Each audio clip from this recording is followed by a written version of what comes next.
Susie O'Brien from the Herald Sun joins us in Melbourne, and James McPherson, co-host of The Late Debate, is on the set with me. Great to have you both on board. We all know that the cost of living is the biggest problem facing this country. Susie, one of the ideas, though, now that we're confronted with is more politicians. 49 more politicians in the lower house. That'll fix the cost of living.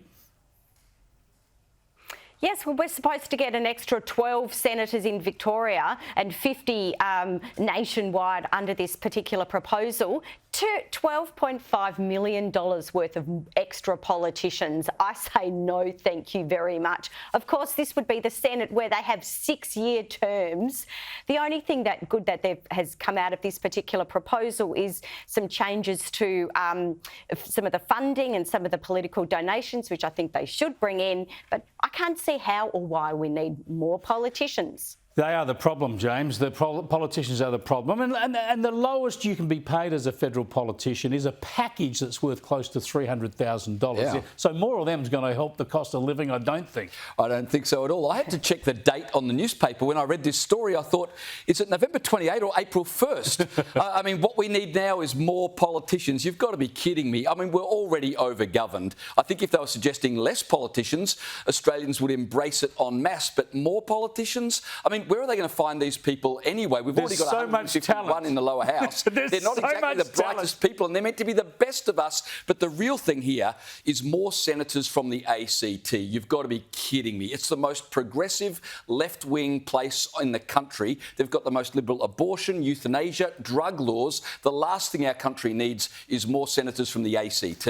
Labor ought to be careful for what it wishes for here, because you have more senators, you just get more minor party politicians anyway. And I think, Susie, the way to fix Australian politics is to shrink the Senate. The Senate's too big. It's too easy for minor parties to get into the Senate. You ought to shrink the Senate so the quota to get in is a little bit more of a hurdle.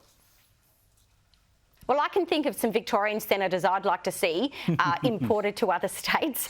How about the ACT? You can have Lydia Thorpe. We'll give her away for free. How many times does a senator make the news and you've never heard of them before? I just want to quickly show you, though, talking about having more politicians. Remember, this is what the politicians said before the last election.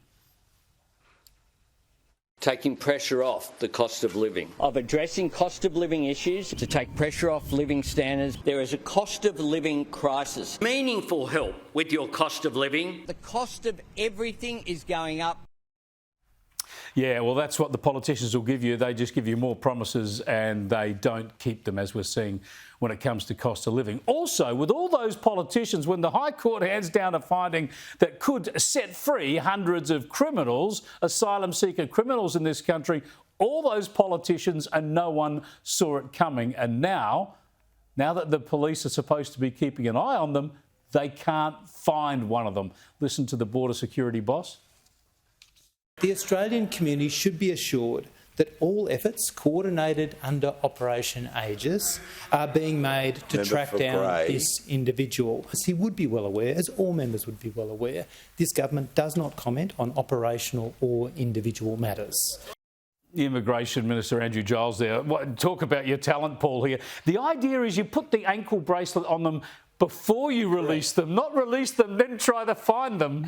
Look, are you really surprised they can't find a dangerous detainee? They've spent months trying to find my $275 power saving, and they can't find that either. So why would we be surprised that this government is completely lost, Chris? Such a worry, Susie. They've got to find these people. Whether or not they should be in indefinite detention, that's a big problem. They've got to work out legislation to fix that, but they've got to know where they are. Oh, this is absolutely appalling.